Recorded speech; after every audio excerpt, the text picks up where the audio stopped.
Hello guys, welcome to back. आज का वीडियो में बताने जा रहे हैं हिट मशीन खेसारी लाल यादव जी का न्यू सॉन्ग के बारे में। हमारे वीडियो को एंड तक जरूर देखें। जितना भी खेसारी लाल यादव जी का फ़ैन है, आप लोगों के लिए इतनी बड़ी खुशखबरी लेकर आ गए हैं जिसको सुनने के बाद आपको दिल में दहला देगा और बोलिएगा कि क्या भाई आप खबर सुनाई है।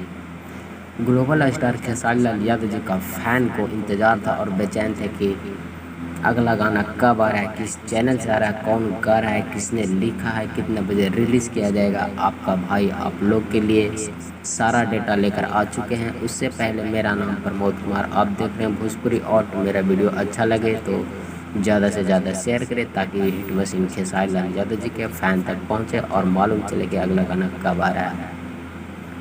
मैं बता दूं कि खेसारी लाल यादव जी का न्यू सॉन्ग का पोस्टर आउट कर दिया गया है, जैसे कि आप अपनी स्क्रीन पे देख रहे होंगे। इस गाने का बोले आरती छोटू के इंसाफ करी महादेव। जी हाँ दोस्तों, इस गाने का बोले आरती छोटू का इंसाफ करी महादेव।